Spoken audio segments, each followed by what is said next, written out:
All right, gentlemen, it is championship week. Someone's got to start the year out as a big winner and somebody as a big loser.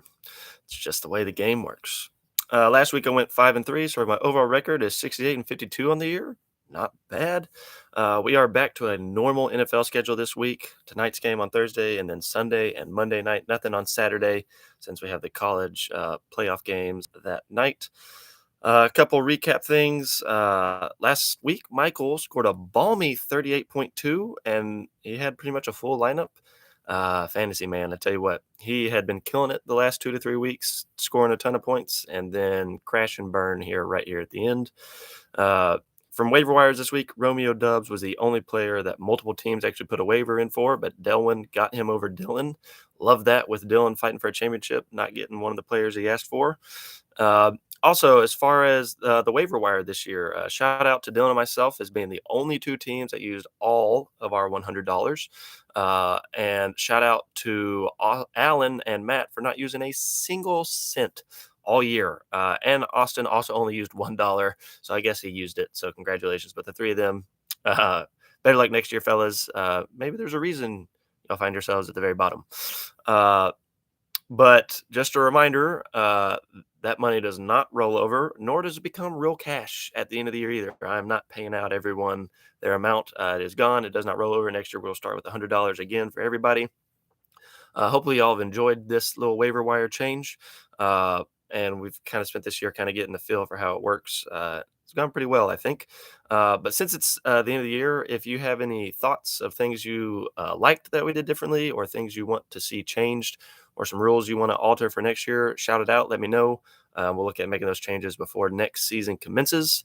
Speaking of which, our divisions for next year in the highest will be Delwyn, Ryan, Jeffrey, and Derek. In the middle high will be Barrett, Luke, Rusty, and William. In the middle low will be Dylan, Alan, myself, and Michael. And then the lowest will be Austin, Matt, Mac, and OP. I tell you what, we really welcomed Mac to the group well, didn't we? Ooh. As far as the championship this year, it is Derek versus Dylan. As a reminder, Dylan was actually the wild card that got in due to being the most points for team that didn't get in naturally. So he wouldn't even be in the playoffs without that little rule tweak of ours. And here he is in the playoffs and in the championship. Uh, let's see if he can pull it off. A little miracle run here. These two teams are from the same division, so that's pretty wild. You don't see that super often. But sadly, even though they're from the same division, next year one of them will be moving up and one of them will still be moving down a division. What a cruel game fantasy can be. They've played twice this season, and Derek won both matchups by 15 points and 20 points, respectively. So let's get into it and let's see. On the flip side, for this matchup, ESPN has Dylan favored to win by 13 currently. Uh, both teams obviously have great rosters. Dylan's gotten hot at the right time. Both have two quarterbacks on their roster. Actually, Dylan just dropped his extra. So he will be starting Kirk Cousins, removing that decision from himself this week. Derek's picking between Burrow and Lawrence. Looks like he'll be going with Burrow. Why wouldn't you after what he did last week? To me, that's pretty much even. Yes, Burrow does play at Buffalo, which is a tougher matchup, but Buffalo defense isn't been phenomenal recently, and they will be a good game thrown the whole time. Should be pretty even as far as QBs. Running backs, Derek's got Fournette and Barkley, studs. Dylan's got Connor and Walker. Connor's definitely a stud, getting all the opportunities right now. Walker is playing the Jets and is somewhat banged up, and their offense has been awful recently. You got to favor Derek there, even though Connor has the best matchup against the Falcons. Fournette plays a tough Carolina defense. Barkley gets the Colts, who can be a good defense, but also don't have a clue what they're doing and have a coach that's never coached before. So I'll take Derek's running backs in that case. Receivers, Dylan has Justin Jefferson and A.J. Brown. I mean, holy smokes. Derek has Curtis Samuel and Deontay Johnson. Not bad, but definitely not to the caliber of Jefferson and A.J. Brown. Justin Jefferson is actually 209 yards away from setting the all-time season receiving record. Surely he gets there with how much Cousins likes to target him. Derek has to be happy about the news, though, that Carson Wentz is becoming quarterback. again for the Commanders because he peppered Curtis Samuel like crazy, and that's when he got the touchdown last week. Was once Carson Wentz came in, so big boom for him. Tight ends, Greg Dulcich, Dylan going back after having him, dropping him, losing him on a waiver battle to me dropping him. Now he's got Dulcich again, but he's got a hammy question mark, whereas Derek has Taysom Hill. That's a boomer bust kind of play. He can play quarterback. Their team's been bad. Philadelphia defense is good, but he's just as good a bet as any tight end to get in the end zone with how they use him. Uh, Dylan does have Gerald Everett as a backup tight end. Not a terrible play either way, but those kind of even each other out. If I lean one way, I guess it would be Derek, but not by much. Flex, DJ Chark versus Devin Singletary. DJ Chark has been on fire recently and is on a pass-happy offense versus a terrible defense. Devin Singletary is a toss-up. Will he or James Cook get the carry? Will they get the carry in the end zone, or will Josh Allen take it? He had a great week last week, and they used him a ton, and it was close, so maybe they still do trust him. I don't know. Hard to say. Both have top defenses for the week, Giants versus the Colts and the Ravens versus the Steelers. And kicker-wise, I think Derek's is actually the number one kicker on the season, Daniel Carlson. And Dylan has Michael Badgley. Detroit usually scores a bunch, so that's not a bad pick. Derek's got to be a little concerned about Daniel Carlson since they're playing the 49ers defense.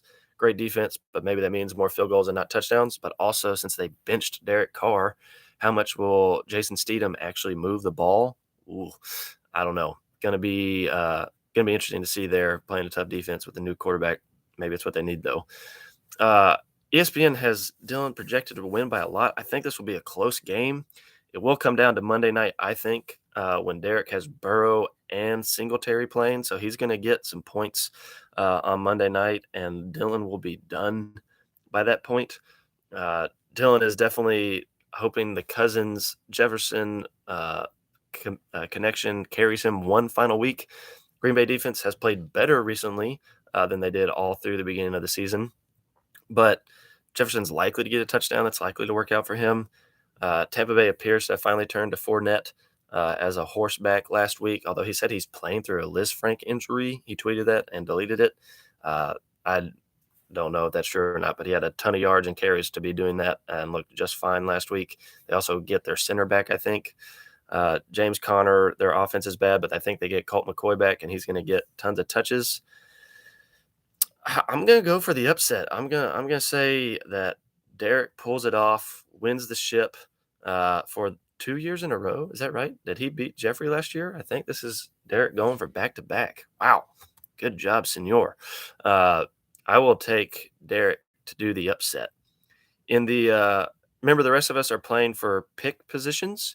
So the 13th versus 14th pick is Rusty versus myself. I will definitely take myself to win. Like I said, Dad's team did great all regular season, but then injuries right at the end. His team really fell apart.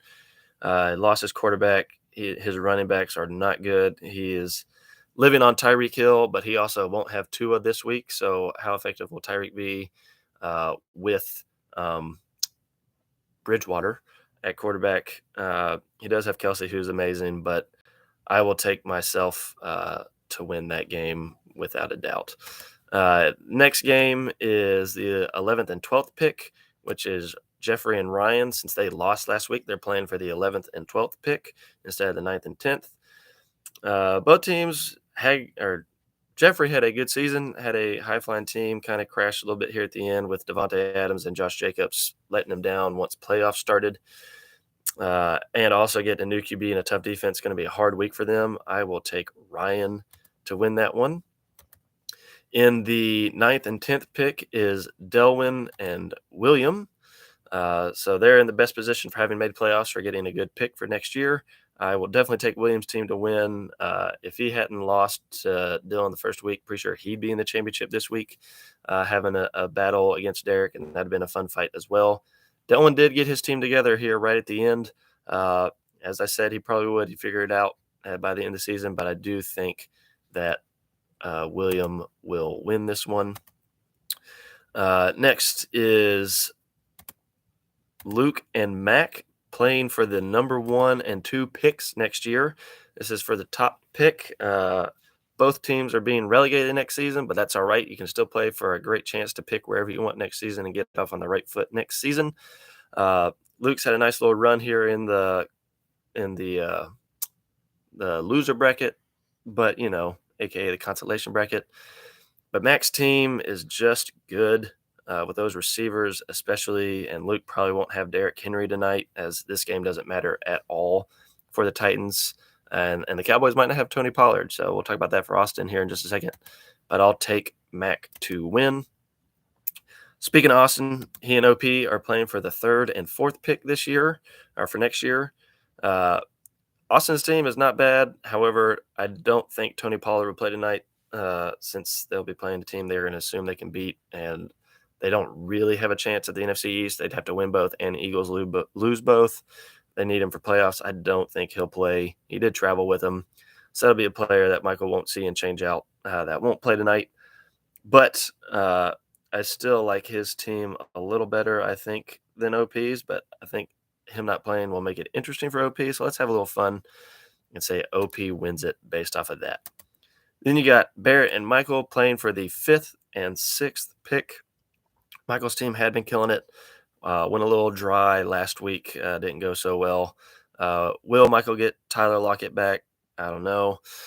Gibson is apparently a little banged up. Will he play? I don't know. He has now benched Justin Herbert after that horrible performance last year. Maybe one of the biggest letdowns of the whole fantasy season this year actually is Justin Herbert and the expectations he had and his team had and what he has done throughout this year.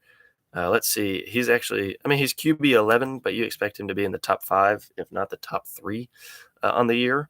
I will take Barrett to win it with Gardner Minshew, assuming he starts. If Jalen Hurts plays, though, which he might, Barrett's chances will drop quickly. And then, appropriately, the Toilet Bowl, the Sacco Bowl, the big fat losers that we need to figure out a punishment for. I couldn't have picked two better teams for this year. It is Matt versus Allen. How appropriate that these two are facing off in the Loser Bowl. Allen is projected to win by 10. However, I don't know how much they have Jalen Hurts projected to play since he has him starting. If Jalen Hurts doesn't play, yes, Allen wins this easily, just based off of him not playing a quarterback. But however, if Jalen Hurts does play, Matt's got a little chance at the upset here. Allen will still have a good team. I don't know if McCaffrey will play or not. They're still playing for a chance. I think he will against a pretty bad defense. And Aaron Rodgers, they're still fighting for playoffs. So Matt might make it interesting with Jalen Hurts playing, but I will take Allen to win. For Matt to be the ultimate loser on the season, we need to find that fantasy football for dummies book, get that to him. He needs it badly after this season. Just went downhill from the beginning for him, and he'll find himself in the lowest division for a second time.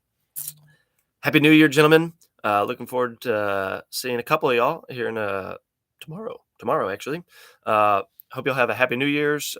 Stay safe out there as snow keeps it coming, especially Dylan in that Michigan weather. My gosh, that was just snow the whole time. Hope you'll have fun, and good luck to Derek and Dylan this week.